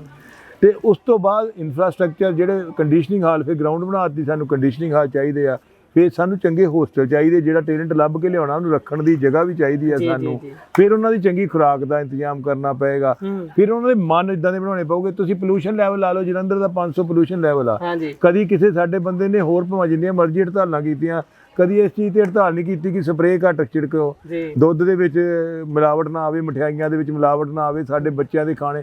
ਮੈਨੂੰ ਲੱਗਦਾ ਇਹ ਤਾਂ ਦੇਸ਼ ਦੋ ਦਾ ਕੇਸ ਚੱਲਣਾ ਚਾਹੀਦਾ, ਜਿਹੜਾ ਸਾਡੇ ਆਉਣ ਵਾਲੇ ਬੱਚਿਆਂ ਨੂੰ, ਕਈ ਵਾਰੀ ਤਾਂ ਇਦਾਂ ਹੁੰਦਾ ਕਿ ਜਿਹੜਾ ਬੱਚਾ ਪੈਦਾ ਹੁੰਦਾ, ਜਿਹੜਾ ਉਹਨੂੰ ਦੁੱਧ ਪਿਲਾਇਆ ਜਾਂਦਾ ਉਹ ਨਕਲੀ ਹੁੰਦਾ, ਤੇ ਸਾਡੇ ਅਸੀਂ ਕਿੱਦਾਂ ਆਸ ਕਰ ਦਈਏ। ਪਰ ਮਤਲਬ ਜੇ ਸਾਡੇ ਬਜ਼ੁਰਗ 100 ਕਿਲੋ ਦੀ ਬੋਰੀ ਚੱਕਦੇ ਸੀ, ਅੱਜ ਅਸੀਂ 40 ਕਿਲੋ ਦੀ ਬੋਰੀ ਚੱਕਣ ਜੋਗੇ ਰਹਿ ਗਏ ਆ। ਸਾਡੇ ਟੈਲੈਂਟ ਦੀ ਕਮੀ ਨਹੀਂ, ਸਾਡੇ ਅਜਾਇਬ ਘਰਾਂ ਦੇ ਵਿੱਚ ਚੀਜ਼ਾਂ ਭਰੀਆਂ ਪਈਆਂ, ਕਿਰਪਾਨਾਂ ਏਡੇ ਹਥਿਆਰ ਜਿਹੜੇ ਅਸੀਂ ਅੱਜ ਸੋਚਦੇ ਆ ਵੀ ਉਹ ਚੱਕਦੇ ਕਿੱਦਾਂ ਹੋਣਗੇ, ਅਸੀਂ ਹੁਣ ਸੋਚੀ ਜਾਂਦੇ। ਮੈਂ ਤਾਂ ਕਹਿੰਦਾ ਕਿ ਹੁਣ ਤਾਂ ਇਦਾਂ ਲੋਕ ਸੋਚਣ ਲੱਗ ਪਏ, ਜੇ ਕਿਸੇ ਨੂੰ ਮੈਂ ਕਹਿ ਦੇਵਾਂ ਨਾ ਮੈਂ ਬੱਸ ਸਟੈਂਡ ਤੋਂ 5 ਕਿਲੋਮੀਟਰ ਤੁਰ ਕੇ ਆਇਆ, ਤੇ ਅੱਜ ਦੀ ਪੀੜ੍ਹੀ ਤਾਂ ਇਹ ਸੋਚਣ ਲੱਗ ਪੈਂਦੀ ਭਾਈ ਤੁਸੀਂ 5 ਕਿਲੋਮੀਟਰ ਤੁਰ ਕੇ ਕਿੱਦਾਂ ਆ ਗਏ। ਤੇ ਜਦ ਕਿ ਸਾਡੇ ਜਿਹੜੇ ਬਜ਼ੁਰਗ ਸੀ ਉਹ ਤਾਂ ਤੁਰ ਕੇ, ਮੈਨੂੰ ਲੱਗਦਾ ਨੇਤਾ ਜੀ ਸੁਭਾਸ਼ ਚੰਦਰ ਬੋਸ ਅਫਗਾਨਿਸਤਾਨ ਦਾ ਨਹੀਂ ਰਸ਼ੀਆ ਪਹੁੰਚ ਗਏ ਸੀਗੇ ਹਨਾ। ਉਹ ਚੀਜ਼ਾਂ ਯਾਦ ਵੀ ਕਰਾਉਣੀਆਂ ਪੈਣਗੀਆਂ ਬੱਚਿਆਂ ਨੂੰ। ਜਿੱਦਾਂ ਹਨੂਮਾਨ ਜੀ ਦੀ ਸਟੋਰੀ ਦੇ ਵਿੱਚ ਵੀ ਤੁਸੀਂ ਦੇਖਦੇ ਆ ਕਿ ਉਹ ਵੀ ਆਪਣੀਆਂ ਸ਼ਕਤੀਆਂ ਭੁੱਲ ਗਏ ਸੀਗੇ, ਤੇ ਉਹਨਾਂ ਨੂੰ ਵੀ ਯਾਦ ਕਰਾਉਣਾ ਪਿਆ ਸੀ ਕਿ ਤੁਸੀਂ ਸਮੁੰਦਰ ਪਾਰ ਕਰ ਸਕਦੇ ਹੋ, ਉਹ ਤਾਂ ਇੱਕ ਭਗਵਾਨ ਰੂਪੀ ਸੀ। ਤੇ ਮੈਨੂੰ ਲੱਗਦਾ ਸਾਨੂੰ ਆਪਣੇ ਬੱਚਿਆਂ ਨੂੰ ਅਸੀਂ ਭੁੱਲ ਵੀ ਬੈਠੇ ਆ ਆਪਣਾ ਵਿਰਸਾ, ਆਪਣੇ ਯੋਧੇ, ਉਹਨਾਂ ਦੀਆਂ ਗੱਲਾਂ ਕਰਨ ਨੂੰ। ਹੁਣ ਤਾਂ ਗੱਲਾਂ ਜਿਹੜੀਆਂ ਰਹਿ ਗਈਆਂ, ਤੁਸੀਂ ਰੀਲਾਂ ਦੇਖੀ ਚਲੋ ਮੈਂ ਕਹਿੰਦਾ ਨੱਚਣਾ ਜਾਂ ਉਹ ਵੀ ਆਪਣਾ ਕਲਚਰ ਆ, ਕੋਈ ਚੀਜ਼ ਆ, ਪਰ ਅਸਲ ਦੇ ਵਿੱਚ ਜੇ ਤੁਸੀਂ ਕਿਸੇ ਇੱਕ ਬੱਚੇ ਨੂੰ ਪੁੱਛੋ ਕਿ ਹਰੀ ਸਿੰਘ ਨਲੂਆ ਕੌਣ ਸੀ, ਸੁਭਾਸ਼ ਚੰਦਰ ਬੋਸ ਕੌਣ ਸੀ, ਉਹਨੂੰ ਪਤਾ ਹੋਣਾ ਚਾਹੀਦਾ। ਜੇ ਉਹਨੂੰ ਨਹੀਂ ਪਤਾ, ਕਹਿੰਦੇ ਸੀ ਆਪਣੀ ਮਿੱਟੀ ਤੋਂ ਉਖੜ ਜੰਮਾਂਗੇ, ਤੇ ਫਿਰ ਤਾਂ ਅਸੀਂ ਕੁਝ ਕਰ ਹੀ ਨਹੀਂ ਪਾਵਾਂਗੇ। ਬਾਬਾ ਬੋਤਾ ਸਿੰਘ, ਬਾਬਾ ਗਰਜਾ ਸਿੰਘ, ਉਹਨਾਂ ਦੀਆਂ ਕਹਾਣੀਆਂ ਜਦੋਂ ਉਹਨਾਂ ਨੂੰ ਪਤਾ ਹੀ ਨਹੀਂ, ਪਹਿਲੇ ਦਾਦੀਆਂ ਸੁਣਾਉਂਦੀਆਂ ਹੁੰਦੀਆਂ ਸੀ ਨਾ, ਤਾਂ ਹੁਣ ਦਾਦੀਆਂ ਵੀ ਸੀਰੀਅਲ ਤੋਂ ਵੇਲ ਨਹੀਂ ਆ ਦਾਦੀਆਂ ਨੂੰ ਕਿਸੇ ਨੂੰ। ਪਹਿਲੇ ਅਸੀਂ ਵੀ ਛੋਟੇ ਹੁੰਦੇ ਸੀ ਤੇ ਜਦੋਂ ਸੌਣ ਵੇਲੇ, ਕਿਉਂਕਿ ਸੌਣ ਵੇਲੇ ਜਿਹੜੀ ਚੀਜ਼ ਤੁਸੀਂ ਸੁਣਦੇ ਆ ਉਦੋਂ ਬਿਲਕੁਲ ਫਰੈਸ਼ ਹੁੰਦੇ ਤੁਸੀਂ, ਉਹ ਮਾਈਂਡ ਨੂੰ ਲੈ ਕੇ ਤੁਹਾਡੇ ਸੁਪਨੇ ਉਦਾਂ ਦੇ ਹੋ ਜਾਂਦੇ ਆ।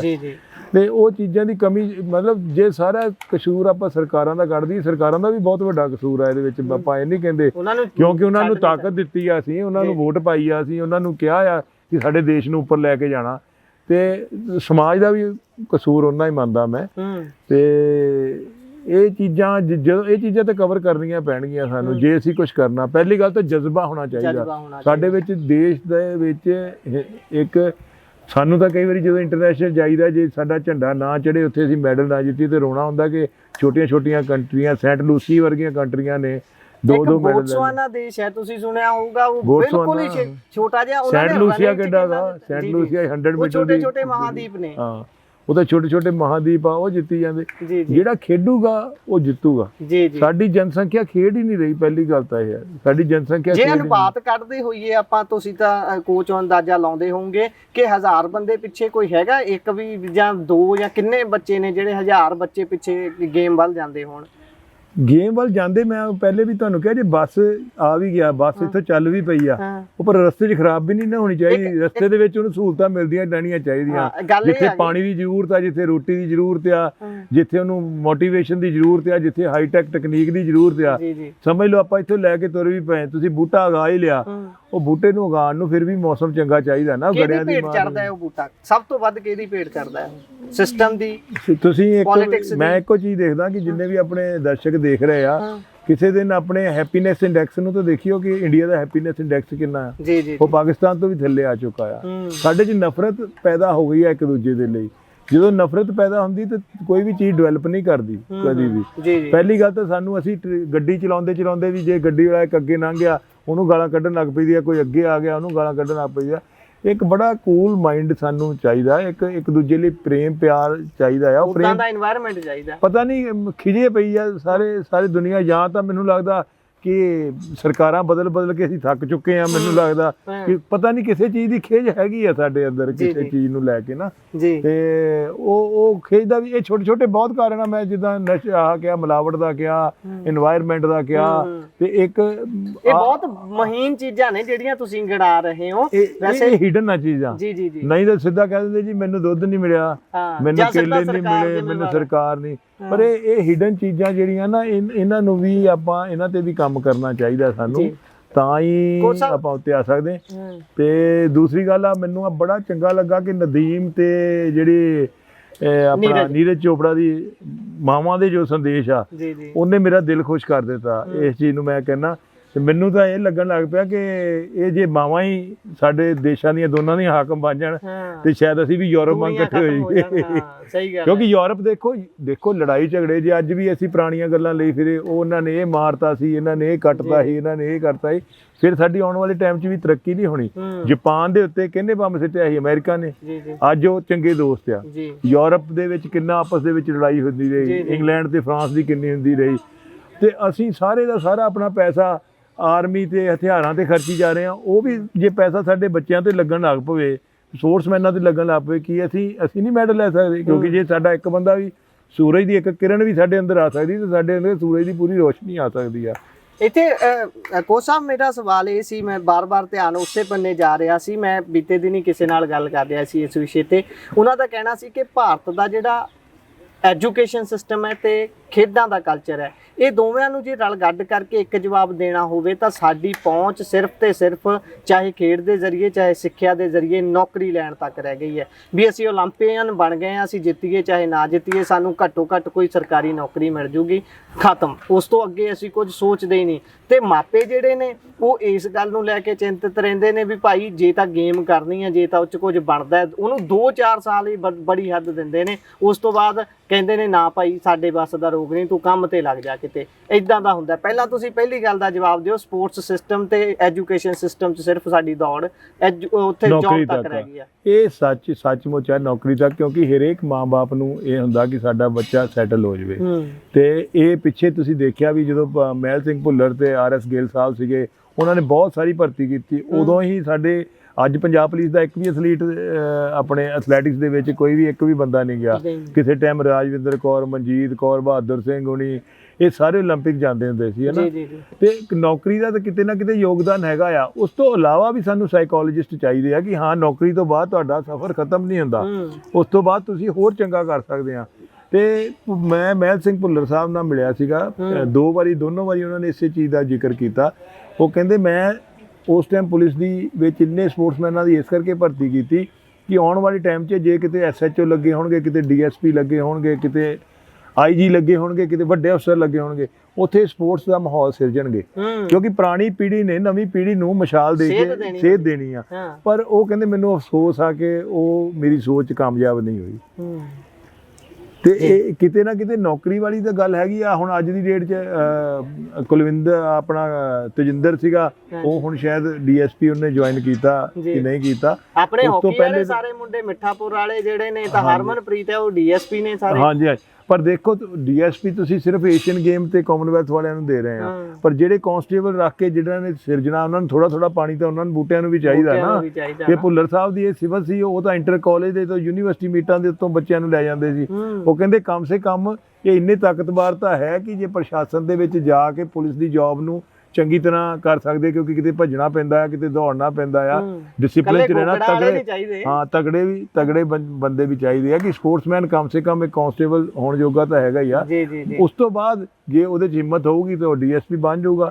ਹੁਣ ਸਾਡੇ ਸਾਹਮਣੇ ਕਈ ਕਾਂਸਟੇਬਲ ਹੋਏ ਸੀ ਜਿਨ੍ਹਾਂ ਨੇ ਚੰਗੀ ਆਪਣੀ ਪਰਫਾਰਮੈਂਸ ਰੱਖੀ, ਪਰਫਾਰਮੈਂਸ ਦਿੱਤੀ। ਉਹਨਾਂ ਨੇ ਸਮੁੰਦਰ ਆਏ ਤਾਂ ਸਮੁੰਦਰ ਦੇ ਵਿੱਚ ਜਿੱਥੇ ਮਰਜ਼ੀ ਜਾ ਕੇ, ਜਿੱਥੇ ਤੱਕ ਮਰਜ਼ੀ, ਜਿੰਨੀ ਮਰਜ਼ੀ ਗਹਿਰਾਈ 'ਚ ਚਲੇ ਜਾਓ। ਹੁਣ ਦੂਸਰੀ ਸਵਾਲ ਦਾ ਵੀ ਜਵਾਬ ਤੁਸੀਂ ਦੇ ਹੀ ਦਿਓ ਕਿ ਮਾਪਿਆਂ ਦੇ ਵੱਲੋਂ এনवायरमेंट ਨਹੀਂ ਦਿੱਤਾ ਜਾਂਦਾ, ਬੱਚਿਆਂ ਨੂੰ ਸਮਾਂ ਜਾਂ ਤਾਂ ਬਹੁਤ ਘੱਟ ਦਿੱਤਾ ਜਾਂਦਾ ਜਾਂ ਫਿਰ ਫਿਊਚਰ ਦੀ ਟੈਨਸ਼ਨ ਲੈਂਦਿਆਂ ਦਿੱਤਾ ਹੀ ਨਹੀਂ ਜਾਂਦਾ। ਸਾਡੇ ਆਪਾਂ ਇੰਡੀਆ ਦੇ ਵਿੱਚ ਤਾਂ ਇਹ ਪ੍ਰੋਬਲਮ ਹੈਗੀ। ਤੁਹਾਨੂੰ ਪਤਾ ਆ ਕਿ ਅਸੀਂ ਆਮ ਹੀ ਗੱਲਾਂ ਕਰਦੇ ਆ ਕਿ ਸਾਡੇ ਜਿਹੜੇ ਵਿਦੇਸ਼ 'ਚ ਜਾ ਚੁੱਕੇ ਪੰਜਾਬੀ ਵੀ ਆ, ਉਹ ਵੀ ਕਈ ਵਾਰੀ ਇਸੇ ਚੀਜ਼ਾਂ ਦੇ ਵਿੱਚ ਲੱਗੇ ਹੋਏ ਆ ਕਿ ਉਹਦੇ ਕੋਲ ਕਾਰ ਵੱਡੀ ਆ ਤੇ ਮੈਂ ਵੀ ਲੈਣੀ ਆ, ਉਹਦੇ ਕੋਲ ਵੱਡੀ ਕੋਠੀ ਆ ਤੇ ਮੈਂ ਵੀ ਲੈਣੀ ਆ। ਇਦਾਂ ਹੀ ਬੱਚਿਆਂ ਦੇ ਵਿੱਚ ਵੀ ਆ ਕਿ ਇੱਕ ਬੱਚੇ ਦਾ ਕੈਨੇਡਾ ਚਲ ਗਿਆ ਤੇ ਮੈਂ ਹੁਣ ਛੇਤੀ ਭੇਜਣਾ ਹੀ ਭੇਜਣਾ।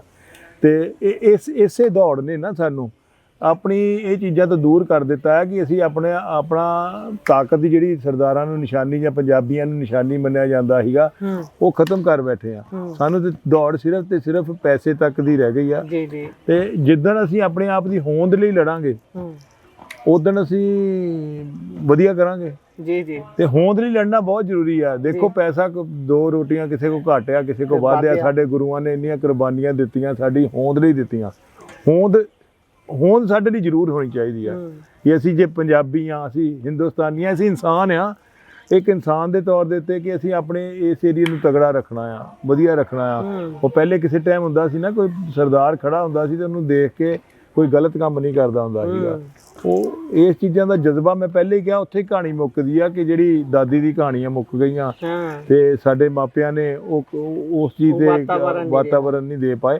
ਮੈਂ ਤਾਂ ਅੱਜ ਦੀ ਡੇਟ 'ਚ ਮੈਂ ਕਹਿੰਦਾ ਹੁੰਦਾ ਕਿ ਜੇ ਕੋਈ ਵੀ ਗਲਤੀ ਆ ਕੋਈ ਵੀ ਅਸੀਂ ਨਹੀਂ ਤਰੱਕੀ ਕਰ ਰਹੇ ਜਾਂ ਉਸ ਮੰਜ਼ਿਲ ਤੇ ਨਹੀਂ ਪਹੁੰਚ ਰਹੇ ਤੇ ਉਹ ਸਾਡਾ ਕਸੂਰ ਆ ਨਾ ਕਿ ਬੱਚਿਆਂ ਦਾ। ਕਿਉਂਕਿ ਬੱਚੇ ਨੂੰ ਤਾਂ ਅਸੀਂ ਜਿੱਦਾਂ ਪਰਵਰਿਸ਼ ਦੇਵਾਂਗੇ ਉਹਨੇ ਤਾਂ ਉਸੇ ਤਰ੍ਹਾਂ ਬਣਨਾ ਹੈ। ਜੇ ਤੁਸੀਂ ਉਹਨਾਂ ਦੀ ਪਰਵਰਿਸ਼ ਸਿਰਫ ਇਹ ਚੀਜ਼ਾਂ ਤੇ ਕਰੋਗੇ ਕਿ ਸਾਡੇ ਕੋਲ ਇੱਕ ਦੂਸਰੇ ਤੋਂ ਕਾਰ ਵੱਡੀ ਹੋਣੀ ਚਾਹੀਦੀ ਆ ਸਾਡੇ ਕੋਲ ਇਹ ਚੀਜ਼ ਵੱਡੀ ਹੋਣੀ ਚਾਹੀਦੀ ਆ ਤੁਸੀਂ ਇਹ ਕਿਉਂ ਨਹੀਂ ਕਹਿੰਦੇ ਕਿ ਸਾਡਾ ਜੀਨਸ ਵਧੀਆ ਹੋਣਾ ਚਾਹੀਦਾ। ਤੁਸੀਂ ਕੋਠੀਆਂ ਕਾਰਾਂ ਦੇ ਜਾਓਗੇ ਇਹ ਉਹਨੂੰ ਸ਼ੂਗਰ BP ਜਾਂ ਹੋਰ ਬਿਮਾਰੀਆਂ ਹੋਣਗੀਆਂ ਤੇ ਕਿੱਥੋਂ ਤਰੱਕੀ ਕਰ ਜੂਗੇ। ਇੱਕ ਸਵਸਥ ਬੰਦਾ ਹੀ ਆਪਣੇ ਜੀਵਨ ਨੂੰ ਸਹੀ ਤਰ੍ਹਾਂ ਜੀਂਦਾ। ਸਾਡੇ ਗੁਰੂ ਸਾਹਿਬ ਵੀ ਕੁਸ਼ਤੀਆਂ ਕਰਾਉਂਦੇ ਰਹੇ ਆ। ਦੇਖੋ ਅਖਾੜੇ ਉਹਨਾਂ ਨੇ ਲਾਏ ਆ ਤੇ ਉਹ ਚੀਜ਼ਾਂ ਕੋਈ ਨਹੀਂ ਦੱਸਦਾ। ਉਹ ਦੱਸਦੇ ਹੀ ਨਹੀਂਗੇ ਬੱਚਿਆਂ ਨੂੰ। ਭਾਵੇਂ ਮੈਂ ਇੱਕ ਧਾਰਮਿਕ ਸੰਸਥਾਵਾਂ ਦੀ ਵੀ ਗੱਲ ਲੈ ਲਵਾਂ ਉਹ ਵੀ ਅੱਜ ਦੀ ਡੇਟ 'ਚ ਮੈਂ ਤਾਂ ਇੱਕ ਗੱਲ ਕਹਿੰਦਾ ਉਹਨਾਂ ਦੀ ਕਰਾਮਾਤਾਂ ਵੱਲ ਤੁਰਿਆ ਹੋਇਆ ਕਰਾਮਾਤਾਂ ਵੱਲ ਤੇ ਹਰੇਕ ਕਹਿੰਦਾ ਕਿ ਮੈਂ ਹਸਪੀਟਲ ਖੋਲ ਦੇਵਾਂ। ਮੈਨੂੰ ਕਿਸੇ ਧਾਰਮਿਕ ਸੰਸਥਾ ਨਾਲ ਏਦਾਂ ਹੀ ਗੱਲ ਚੱਲ ਰਹੀ ਸੀ ਤੇ ਉਹ ਕਹਿੰਦੇ ਕਿ ਅਸੀਂ ਹਸਪੀਟਲ ਖੋਲਣਾ ਜਾ ਰਹੇ ਹਾਂ ਹਨਾ। ਤੇ ਮੈਂ ਕਿਹਾ ਤੁਸੀਂ ਮੈਨੂੰ ਇਹ ਲੱਗਦਾ ਆ ਕਿ ਕੋਈ ਨਿਊਜ਼ ਹੋਵੇ ਨੈਗੇਟਿਵ ਅਸੀਂ ਉਹ ਦੇਖਣਾ ਪਸੰਦ ਕਰਦੇ ਹਾਂ ਹਨਾ। ਜੇ ਹਸਪੀਟਲ ਦੇ ਵਿੱਚ ਵੀ ਨੈਗੇਟਿਵਿਟੀ ਮੈਂ ਇਹ ਮੰਨਦਾ ਆ ਕਿ ਜਲੰਧਰ 'ਚ ਸਭ ਤੋਂ ਵੱਧ ਹਸਪੀਟਲ ਆ। ਇਹਦਾ ਮਤਲਬ ਏਸ਼ੀਆ 'ਚ ਸਭ ਤੋਂ ਵੱਧ ਹਸਪੀਟਲ ਆ। ਇਹ ਚੰਗੀ ਗੱਲ ਆ ਕਿ ਮਾੜੀ ਆ? ਇਹ ਮਾੜੀ ਗੱਲ ਹੀ ਆ ਕਿਉਂਕਿ ਅਸੀਂ ਬਿਮਾਰ ਆ ਇੱਥੇ ਸਭ ਤੋਂ ਵੱਧ। ਜਿਹੜੇ ਨਹੀਂ ਵੀ ਬਿਮਾਰ ਆ ਕਈ ਵਾਰੀ ਹਸਪੀਟਲ ਚਲਾਉਣ ਲਈ ਉਹਨਾਂ ਨੂੰ ਵੀ ਬਿਮਾਰ ਕਰ ਦਿੱਤਾ ਜਾਂਦਾ। ਤੇ ਮੈਂ ਕਿਹਾ ਤੁਸੀਂ ਇੱਕ ਪੋਜ਼ਿਟਿਵ ਚੀਜ਼ ਲਾਓ ਤਾਂ ਤੁਸੀਂ ਗਰਾਊਂਡ ਬਣਾਓ ਤਾਂ ਕਿ ਬਿਮਾਰ ਹੋਈਏ ਨਾ। ਚੰਗੀ ਗੱਲ ਹੈ ਹਨਾ। ਉਹੀ ਗੱਲ ਹੈ ਵੀ ਪੰਜਾਬ ਸਰਕਾਰ ਦੀ ਵੀ ਗੱਲ ਚਲੋ ਕਰ ਲਈਏ। ਜੇ ਉਹ ਸਿਹਤ ਪੱਖੋਂ ਖੋਲੀ ਜਾਂਦੇ ਨੇ ਕੋਈ ਮੁਹੱਲਾ ਕਲੀਨਿਕ ਖੋਲਤਾ ਕੋਈ ਕੁਛ ਕਰਾਉਂਦਾ ਤੁਸੀਂ ਸਵਸਥ ਸਮਾਜ ਲਈ ਕੁਛ ਨਹੀਂ ਕਰ ਰਹੇ। ਤੁਸੀਂ ਜੇ ਤੁਹਾਡੇ ਕੋਲ ਕੋਈ ਦਾਨ ਦੇਣ ਲਈ ਪੈਸੇ ਵੀ ਹੈਗੇ ਆ ਤੁਸੀਂ ਕਹਿ ਦਿੰਦੇ ਯਾਰ ਅਸੀਂ ਪਿੰਗਲਵਾੜੇ ਦੇ ਆਈਏ ਠੀਕ ਆ ਉੱਥੇ ਵੀ ਦਾਨ ਕਰਨਾ ਜ਼ਰੂਰੀ ਆ। ਪਰ ਕਈ ਇੱਦਾਂ ਦੇ ਅਨਾਥ ਆਸ਼ਰਮ ਆ ਜਾਂ ਦੂਜੇ ਬਿਰਧ ਆਸ਼ਰਮ ਆ ਜਾਂ ਕੁਛ ਆ ਉੱਥੇ ਸਰਪਲਸ ਚੀਜ਼ਾਂ ਜਾ ਰਹੀਆਂ ਸਰਪਲਸ ਉਹ ਵੇਚ ਰਹੇ ਆ ਹਨਾ। ਤੁਸੀਂ ਇਹ ਵੀ ਦੇਖੋ ਉੱਥੋਂ ਪ੍ਰੋਫਿਟ ਉਹਨਾਂ ਨੇ ਆਪਣੇ ਕੰਮ ਧੰਦਾ ਖੋਲ ਕੇ ਰੱਖ ਲਿਆ ਆ। ਤੇ ਤੁਸੀਂ ਕਿਉਂ ਨਹੀਂ ਕਦੀ ਆਪਣੇ ਇਹ ਸੋਚਦੇ ਕਿ ਆਹ ਬੱਚਾ ਟੈਲੈਂਟਡ ਆ ਇਹ ਵਧੀਆ IPS ਬਣ ਸਕਦਾ ਇਹਦੀ ਰੋਟੀ ਸਾਲ ਦੀ ਲਾ ਦਈਏ। ਇਹ ਬੱਚਾ ਐਥਲੀਟ ਬਣ ਸਕਦਾ ਇਹਦੀ ਰੋਟੀ ਲਾ ਦਈਏ। ਅਸੀਂ ਉਸ ਚੀਜ਼ ਵੱਲ ਅਸੀਂ ਤਾਂ ਲਕੀਰ ਦੇ ਫਕੀਰ ਆ। ਤੇ ਜੇ ਕਾਲੇ ਕੁੱਤੇ ਨੂੰ ਰੋਟੀ ਪਾਉਣੀ ਹੈ ਤਾਂ ਕਾਲੇ ਨੂੰ ਹੀ ਪਾਉਣੀ ਆ ਹਾਂ। ਦੂਜਾ ਭਾਵੇਂ ਮਰ ਜਾਵੇ ਤੁਹਾਡੇ ਬੰਦਾ ਮਰ ਜਾਵੇ ਤੁਹਾਡੇ ਸਾਹਮਣੇ ਪਰ ਕਾਲੇ ਕੁੱਤੇ ਨੂੰ ਇਹ ਚੀਜ਼ਾਂ ਜਿਹੜੀਆਂ ਸਾਨੂੰ ਬਹੁਤ ਪਿੱਛੇ ਲੈ ਕੇ ਜਾ ਰਹੀਆਂ। ਜਿੱਦਾਂ ਮੇਰਾ ਸਵਾਲ ਆਖਰੀ ਹੈ ਇਸ ਤੋਂ ਬਾਅਦ ਆਪਾਂ ਸਮਾਪਤੀ ਕਰਾਂਗੇ। ਸਵਾਲ ਇਹ ਸੀ ਪਹਿਲੇ ਨੰਬਰ ਤੇ USA ਰਿਹਾ ਦੂਜੇ ਤੇ ਚਾਈਨਾ ਰਿਹਾ ਓਲੰਪਿਕ ਦੇ ਵਿੱਚ। ਤੁਸੀਂ ਕੁਝ ਟੈਲੀ ਕੀਤਾ ਹੋਊਗਾ ਕੁਝ ਉਹਨਾਂ ਤੋਂ ਸੇਧ ਲਈ ਹੋਊਗੀ। ਕੁਝ ਮੋਟੇ ਅੰਸ਼ ਦੱਸ ਸਕਦੇ ਹੋ ਕਿ ਚਾਈਨਾ ਅੱਗੇ ਹੀ ਕਿਉਂ ਰਹਿੰਦਾ ਹੈ USA ਅੱਗੇ ਹੀ ਕਿਉਂ ਰਹਿੰਦਾ ਹੈ ਉੱਥੇ ਇਦਾਂ ਦਾ ਕੀ ਹੈ ਜਾਂ ਉਹ ਕਿਵੇਂ ਤਿਆਰ ਕਰਦੇ ਨੇ ਆਪਣੇ ਬੱਚਿਆਂ ਨੂੰ? ਉਹਨਾਂ ਨੇ ਦੇਖੋ ਕਿਸੇ ਟਾਈਮ ਚਾਈਨਾ ਤਾਂ ਬਹੁਤ ਥੱਲੇ ਸੀ USA ਤੋਂ ਕਾਫੀ ਦੇਰ ਤੋਂ ਅੱਗੇ ਚੱਲ ਰਿਹਾ ਹੈ। ਚਾਈਨਾ ਨੇ ਕੁਝ ਦੇਣ ਲਈ ਆਪਣਾ ਸਾਰਾ ਸਿਸਟਮ ਸਪੋਰਟਸ ਦੀ ਪਾਰਟਿਸਿਪੇਸ਼ਨ ਵੀ ਬੰਦ ਕਰਤੀ ਸੀ। ਉਹ ਪੂਰੀ ਤਿਆਰੀ ਕਰਕੇ ਉਹਨਾਂ ਨੇ ਇਨਫਰਾਸਟ੍ਰਕਚਰ ਤੇ ਆਪਣੇ ਜ਼ੋਰ ਦਿੱਤਾ। ਉਹਨਾਂ ਨੇ ਆਪਣੇ ਬੁੱਧੀਜੀਵੀਆਂ ਨੂੰ ਇਕੱਠੇ ਕੀਤਾ ਕਿ ਹਾਂ ਵੀ ਕਿੱਦਾਂ ਆਪਾਂ ਇਹਨੂੰ ਕਰ ਸਕਦੇ ਹਾਂ। ਉਹਨਾਂ ਨੇ ਉੱਤੇ ਕੰਮ ਕੀਤਾ। ਦੇਖੋ ਕੋਈ ਵੀ ਚੀਜ਼ ਆ ਇਹ ਉਦਾਹਰਨ ਆ ਸਭ ਤੋਂ ਵੱਡੀ ਕਿ ਜੇ ਚਾਈਨਾ ਥੱਲੇ ਉੱਤੇ ਆ ਸਕਦਾ ਬੰਦ ਕਰਕੇ ਦੁਬਾਰਾ ਸ਼ੁਰੂ ਕਰ ਬੰਦ ਕਰਕੇ ਜੇ ਥੱਲੇ ਉੱਤੇ ਆ ਸਕਦਾ ਤੇ ਕੌਣ ਥੱਲੇ ਉੱਤੇ ਅਸੀਂ ਨਹੀਂ ਜਾ ਸਕਦੇ। ਪਰ ਸਾਨੂੰ ਵੀ ਇਹ ਚੀਜ਼ਾਂ ਸਾਨੂੰ ਉਹਨਾਂ ਕੰਟਰੀਆਂ ਵੱਲ ਵੀ ਦੇਖਣਾ ਚਾਹੀਦਾ ਜਿਨ੍ਹਾਂ ਕੋਲ ਪੈਸਾ ਹੈ ਨਹੀਂ ਭੁੱਖ ਮਰੀਆਂ ਉਹ ਵੀ ਮੈਡਲ ਜਿੱਤ ਰਹੀਆਂ। ਆਪਾਂ ਦੇਖ ਹੀ ਰਹੇ ਹਾਂ ਇੰਡੀਆ ਤੋਂ ਉੱਤੇ ਬਹੁਤ ਸਾਰੇ ਦੇਸ਼ ਨੇ ਜਿਹੜੇ ਮਤਲਬ ਜਿੱਥੇ ਭੁੱਖ ਮਰੀ ਸਾਡੇ ਤੋਂ ਵੀ ਅਫਰੀਕਾ ਦੇ ਉਹ ਦੇਸ਼ ਜਿੱਥੇ ਤਾਂ ਲੋਕਾਂ ਨੂੰ ਰੋਟੀ ਨਹੀਂ ਨਸੀਬ ਹੁੰਦੀ। ਮੈਂ ਕੱਲਾ ਪੈਸਾ ਹੀ ਨਹੀਂ ਇਹਦੇ ਲਈ ਹੁੰਦਾ ਜ਼ਰੂਰੀ ਕਿ ਪੈਸੇ ਨਾਲ ਹੀ ਸਭ ਕੁਝ ਹੁੰਦਾ। ਕੁਝ ਤੁਹਾਨੂੰ ਆਪਣੇ ਬੱਚਿਆਂ ਦੇ ਵਿੱਚ ਭਰਨਾ ਵੀ ਪੈਂਦਾ ਆ ਕੁਝ ਉੱਥੇ ਸਿਸਟਮ ਦਾ ਮਾਹੌਲ ਵੀ ਬਣਾਉਣਾ ਪੈਂਦਾ ਆ। ਤੇ ਜੇ ਆਪਾਂ ਸਿਰਫ ਖੇਡਾਂ ਪੈਸੇ ਖਾਣ ਲਈ ਕਰਾਉਣੀਆਂ ਆ ਜਾਂ ਕਿਸੇ ਖੇਡਾਂ ਹੁੰਦੀਆਂ ਕੋਈ ਉਹਨੂੰ ਦੇਖੇ ਵੀ ਨਾ। ਮੈਂ ਤਾਂ ਬੜੀ ਵਾਰੀ ਦੇਖਿਆ ਕਿ ਤੁਸੀਂ ਗੈਸਟ ਬੁਲਾ ਲੈਂਦੇ ਆ, ਗੈਸਟ ਸੋਫਿਆਂ ਤੇ ਬੈਠਾ, ਉਧਰ ਰੇਸ ਚੱਲ ਰਹੀ ਆ ਤੇ ਰੇਸ ਕੋਈ ਦੇਖ ਨਹੀਂ ਰਿਹਾ ਤੇ ਉਹ ਆਪਸ ਵਿੱਚ ਗੱਲਾਂ ਕਰ ਰਹੇ ਆ ਜਾਂ ਉਹਨੂੰ ਹਾਰ ਪਾ ਰਹੇ ਆ ਜਾਂ ਉਹਦੀ ਆਓ ਭਗਤ ਦੇ ਵਿੱਚ ਲੱਗੇ ਆ। ਤੇ ਨਿਊਜ਼ਪੇਪਰਾਂ ਦੇ ਵਿੱਚ ਵੀ ਜਿਹੜੀ ਫੋਟੋ ਲੱਗਦੀ ਆ ਉਹ ਓਪਨਿੰਗ ਦੀ ਲੱਗ ਜਾਂਦੀ, ਕਲੋਜ਼ਿੰਗ ਦੀ ਲੱਗ ਜਾਂਦੀ। ਖੇਡਾਂ ਵਾਲੇ ਬੱਚਿਆਂ ਦੀ ਕਿੰਨੀਆਂ ਕੁ ਫੋਟੋਆਂ ਲੱਗਦੀਆਂ। ਸਹੀ ਗੱਲ ਹੈ, ਇਹ ਬਹੁਤ ਕੰਮ ਦੀ ਗੱਲ ਹਾਂ। ਇਹ ਸਕੂਲਾਂ ਦੇ ਵਿੱਚ ਤੁਸੀਂ ਖੇਡਾਂ ਕਰਾਉਣੀਆਂ ਆ, ਫੋਟੋ ਉੱਤੇ ਹੋਰ ਕਿਸੇ ਦੀ ਲੱਗੀ ਆ ਜਿਹਨੇ ਕਦੀ ਖੇਡ ਖੇਡੀ ਵੀ ਨਹੀਂ, ਹਨਾ। ਉਹਨੂੰ ਤੁਸੀਂ ਕਹਿੰਦੇ ਜੀ ਨਸ਼ੇ ਛੱਡੋ, ਖੇਡਾਂ ਵੱਲ ਆਓ, ਤੇ ਉਹ ਤਾਂ ਤੁਸੀਂ ਲਾਓਗੇ ਕਿ ਪੀਟੀ ਊਸ਼ਾ ਦੀ ਫੋਟੋ ਲਾਓਗੇ, ਬਹਾਦਰ ਸਿੰਘ ਦੀ ਲਾਓਗੇ, ਕਿਸੇ ਦੀ ਖੇਡ ਵਾਲੇ ਦੀ ਲਾਓਗੇ ਜਿਹੜੇ ਹਾਕੀ 'ਚ ਜਿੱਤ ਕੇ ਆਏ। ਲੋਕਾਂ ਨੂੰ ਮੋਟੀਵੇਸ਼ਨ ਕਿਉਂਕਿ ਐਕਸ਼ਨ ਦੇ ਨਾਲ ਨਾ ਐਕਸ਼ਨ। ਅਸੀਂ ਫੁੱਟਬਾਲ ਨੂੰ ਕੋਈ ਕਿੱਕ ਮਾਰਿਆ, ਉਹ ਭਾਵੇਂ USA ਦਾ ਬੰਦਾ ਆ ਜਾਂ ਕਿਸੇ ਫਰਾਂਸ ਦਾ ਬੰਦਾ, ਉਹ ਸਾਨੂੰ ਪ੍ਰੇਰਿਤ ਕਰਦਾ। ਸਹੀ ਗੱਲ ਹੈ। ਉਹ ਪ੍ਰੇਰਨਾ ਹੈ ਨਹੀਂ ਸਾਡੇ ਵਿੱਚ। ਉਹ ਪ੍ਰੇਰਨਾ ਬੱਚਿਆਂ 'ਚ ਭਰ ਦਿੱਤੀ ਜਾਵੇ ਤਾਂ ਕੋਈ ਵੱਡੀ ਗੱਲ ਹੀ ਨਹੀਂ। ਸਿਸਟਮ ਆ ਨਾ ਇਹ। ਜਿੱਦਾਂ ਹੁਣ USA ਜਾਂ ਚਾਈਨਾ ਦੇ ਬਾਰੇ ਕਿਹਾ ਜਾਂਦਾ ਹੈ ਕਿ ਉਹ ਬਚਪਨ ਤੋਂ ਹੀ ਬੱਚਿਆਂ ਨੂੰ ਤਿਆਰ ਕਰਨਾ ਸ਼ੁਰੂ ਕਰ ਦਿੰਦੇ ਨੇ, ਫੇਰ ਜਾ ਕੇ ਮੈਡਲ ਮੈਂ ਤਾਂ ਪਹਿਲੇ ਇਹ ਵੀ ਮਾੜੀ ਮੋਟੀ ਗੱਲ ਨਹੀਂ ਪਹਿਲੇ ਹੀ ਕਿਹਾ। ਮੈਂ ਤਾਂ ਬੱਸ ਵਾਲੀ ਗੱਲ ਕਹੀ ਨਾ, ਇੱਥੋਂ ਬੱਸ ਤੁਰਦੀ ਆ ਤੇ ਬੱਸ ਜੇ ਥਾਂ ਦੇ ਵਿੱਚ ਉਹਨੂੰ ਜ਼ਰੂਰਤਾਂ ਉਹਦੀਆਂ ਪੂਰੀਆਂ ਨਹੀਂ ਹੁੰਦੀਆਂ, ਕਿਤੇ ਪੈਟਰੋਲ ਨਾ ਮਿਲੇ, ਕਿਤੇ ਮੁਗਲੈਲ ਨਾ ਮਿਲੇ, ਕਿਤੇ ਉਹਦੇ ਟਾਇਰ 'ਚ ਹਵਾ ਨਾ ਭਰੀ ਜਾਵੇ, ਇਹ ਸਾਰੀਆਂ ਚੀਜ਼ਾਂ ਦੀ ਜ਼ਰੂਰਤ ਹੈ। ਇਹਨਾਂ 'ਚੋਂ ਇੱਕ ਵੀ ਚੀਜ਼ ਜਦੋਂ ਮਿਸ ਕਰਦੀ ਆ ਤੇ ਤੁਸੀਂ ਓਲੰਪਿਕ ਵਰਗੇ ਕੰਪੀਟੀਸ਼ਨਾਂ ਨੂੰ ਜਿੱਤ ਨਹੀਂ ਸਕਦੇ। ਜੇ ਹਵਾ ਘਟ ਗਈ, ਜੇ ਪੈਂਚਰ ਹੋ ਗਿਆ, ਜੇ ਟਾਇਰ ਮਾੜੇ ਆ ਜਾਂ ਉਹਦਾ ਮੁਗਲੈਲ ਮਾੜਾ ਜਾਂ ਪੈਟਰੋਲ ਮਾੜਾ ਆ ਜਾਂ ਸੜਕ ਮਾੜੀ ਆ, ਸਾਨੂੰ ਤਾਂ ਇਹੋ ਜਿਹੇ ਬੱਚਿਆਂ ਲਈ ਇੱਕ ਵੇ ਬਣਾਉਣਾ ਪਏਗਾ ਕਿ ਉਹ ਵੇ ਦੇ ਵਿੱਚ ਉਹਨਾਂ ਨੂੰ ਕੋਈ ਪ੍ਰੋਬਲਮ ਨਾ ਆਵੇ। ਇਹਦੇ ਲਈ ਇੱਕ ਟੀਮ ਨੂੰ ਕੰਮ ਕਰਨਾ ਪਏਗਾ। ਆਖਰੀ ਸਵਾਲ, ਇਹਨਾਂ ਚੀਜ਼ਾਂ ਤੇ ਇਨਵੈਸਟ ਕਰਨ ਤੋਂ ਕਿਉਂ ਕਤਰਾਉਂਦੀਆਂ ਨੇ ਸਰਕਾਰਾਂ? ਜ਼ਰਾ ਇੱਥੇ ਚਾਨਣਾ ਪਾ ਦਿਓ ਅੰਤ 'ਚ। ਇਨਵੈਸਟ ਤਾਂ ਮੈਨੂੰ ਲੱਗਦਾ ਪੈਸੇ ਦੀ ਕੋਈ ਕਮੀ ਨਹੀਂ ਇਸ ਦੇਸ਼ ਦੇ ਵਿੱਚ, ਪਰ ਹੋ ਨਹੀਂ ਰਿਹਾ ਨਾ ਇਨਵੈਸਟ। ਫਿਰ ਗੱਲ ਤਾਂ ਉੱਥੇ ਆ ਗਈ ਜੇ ਤਾਂ ਇਨਫਰਾਸਟ੍ਰਕਚਰ ਉੱਥੇ ਤੱਕ ਜਾਣ ਅਸੀਂ ਛੋਟੇ ਹੁੰਦੇ ਪੜ੍ਹਦੇ ਸੀ ਨਾ, ਭਾਰਤ ਇੱਕ ਅਮੀਰ ਦੇਸ਼ ਹੈ ਪਰ ਇਸ ਦੇ ਲੋਕ ਗਰੀਬ ਨੇ। ਇਹ ਸੱਚ। ਇਹਦੇ ਵਿੱਚ ਟੈਲੈਂਟ ਆ, ਸਭ ਕੁਝ ਆ, ਪਰ ਉਹ ਪਹੁੰਚ ਨਹੀਂ ਪਾ ਰਿਹਾ। ਸੋਚ ਹੈ ਨਹੀਂ ਉਹ। ਪੈਸਾ ਵੀ ਉਹਨਾਂ ਲਗਾਇਆ ਜਾ ਰਿਹਾ। ਮੈਨੂੰ ਲੱਗਦਾ ਕਿ ਪੈਸਾ ਸਹੀ ਤਰੀਕੇ ਦੇ ਨਾਲ ਸਿਹਤ ਵੱਲ ਨਹੀਂ ਲੱਗ ਰਿਹਾ। ਸਿਹਤ ਵੱਲ ਨਹੀਂ ਲੱਗ ਰਿਹਾ। ਕਿਤੇ ਨਾ ਕਿਤੇ ਪ੍ਰੋਬਲਮਸ ਆ ਰਹੀਆਂ ਆ ਤੇ ਆਪਸੀ ਰੰਜਿਸ਼, ਆਪਸੀ ਇਹ ਚੀਜ਼ਾਂ ਬਹੁਤ ਜ਼ਿਆਦਾ ਹਾਵੀ ਆ ਸਾਡੇ ਦੇਸ਼ ਦੇ ਵਿੱਚ। ਇਹਨਾਂ ਚੋਂ ਨਿਕਲਣਾ ਪਊਗਾ, ਇਕਜੁੱਟ ਹੋ ਕੇ ਕੰਮ ਕਰਨਾ ਪਊਗਾ। ਕੁਝ ਵਧੀਆ ਸਾਈਨ ਆ ਜਿਹੜੇ ਘੱਟ ਮੈਡਲ ਵੀ ਜਿੱਤੇ ਆ, ਜਿਹੜਾ ਉਹ ਕਮ ਸੇ ਕਮ ਇਹ ਸਾਈਨ ਤਾਂ ਦੇ ਰਿਹਾ ਕਿ ਸਾਡੇ ਵਿੱਚ ਕੁਝ ਹੈਗਾ ਆ। ਨਹੀਂ, ਸਾਡੇ 'ਚ ਹੈਗਾ ਆ ਕੁਝ, ਪਰ ਅਸੀਂ ਹੀਰੇ ਸਮਝ ਲਓ ਸਾਡੇ ਕੋਲ ਅੱਜ 10 ਹੀਰੇ ਨਿਕਲੇ ਆ। ਇਹਦਾ ਮਤਲਬ ਹੀਰਿਆਂ ਦੀ ਧਰਤੀ ਆ। ਜੀ ਤੇ ਇਹਦੇ ਵਿੱਚੋਂ ਜ਼ਿਆਦਾ ਵੀ ਨਿਕਲਣਗੇ, ਪਰ ਅਸੀਂ ਹੀਰਿਆਂ ਤੱਕ ਪਹੁੰਚ ਹੀ ਨਹੀਂ ਪਾ ਰਹੇ। ਅੰਤ ਦੇ ਵਿੱਚ ਅਰਸ਼ਦ ਨਦੀਮ ਬਾਰੇ ਕੀ ਕਹੋਗੇ? ਕਹਿੰਦੇ ਨੇ ਨਾ ਕੋਚ ਨਾ ਸਰਕਾਰ ਵੱਲੋਂ ਕੋਈ ਮਦਦ, ਤੇ ਆਪਣੇ ਹੀ ਘਰ ਆਪਣੇ ਕਦੀ ਕਿਸੇ ਤਰੀਕੇ ਨਾਲ ਪ੍ਰੈਕਟਿਸ ਕਰ ਲਈ। ਕਿ ਉਹਦਾ ਇਹ ਵੀ ਕਹਿਣਾ ਸੀ ਜਦੋਂ ਗਰਾਊਂਡ 'ਚੋਂ ਸਾਰੇ ਚਲੇ ਜਾਂਦੇ ਸੀ ਫੇਰ ਮੈਨੂੰ ਗਰਾਊਂਡ ਵਿਹਲੀ ਮਿਲਦੀ ਸੀ।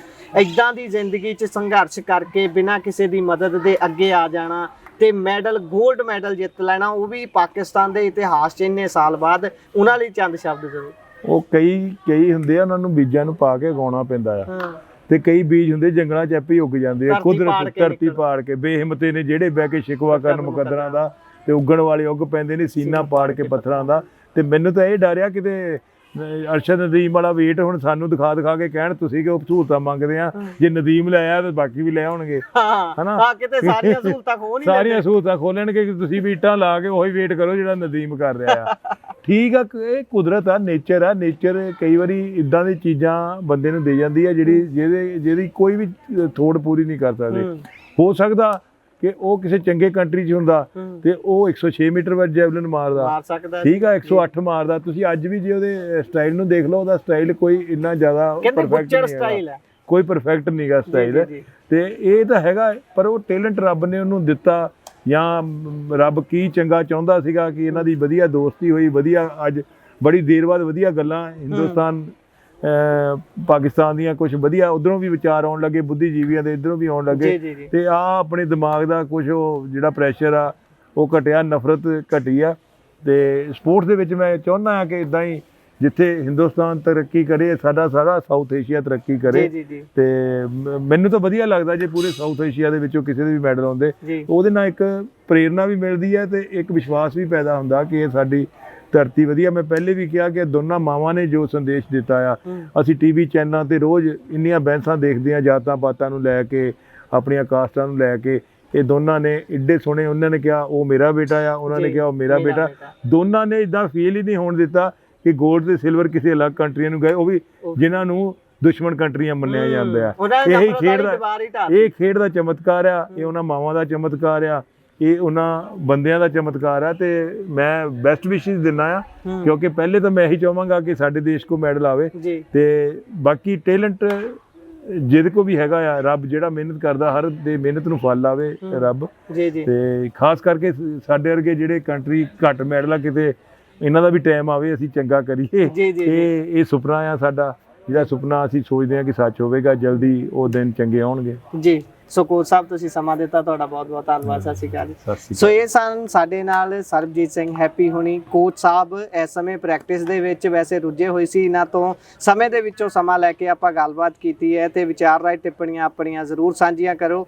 ਜੇਕਰ ਕੋਈ ਗੱਲ ਚੰਗੀ ਲੱਗਦੀ ਹੈ ਜਾਂ ਕੋਈ ਗੱਲ ਚੰਗੀ ਨਹੀਂ ਲੱਗਦੀ ਤਾਂ ਉਸ ਨੂੰ ਸੱਭਿਅਕ ਭਾਸ਼ਾ ਦੇ ਵਿੱਚ ਤੁਸੀਂ ਦਰਜ ਕਰਾ ਸਕਦੇ ਹੋ। ਤੇ ਬਾਕੀ ਗੱਲਬਾਤ ਇਸੇ ਤਰ੍ਹਾਂ ਅਸੀਂ ਅੱਗੇ ਹੋਰ ਲੈ ਕੇ ਆਉਂਦੇ ਰਹਾਂਗੇ। ਜੁੜੇ ਰਹੋ ਪੰਜਾਬੀ ਰੇਡੀਓ ਤੇ ਪੰਜਾਬੀ ਟੀਵੀ USA ਦੇ ਨਾਲ। ਧੰਨਵਾਦ, ਸਤਿ ਸ਼੍ਰੀ ਅਕਾਲ।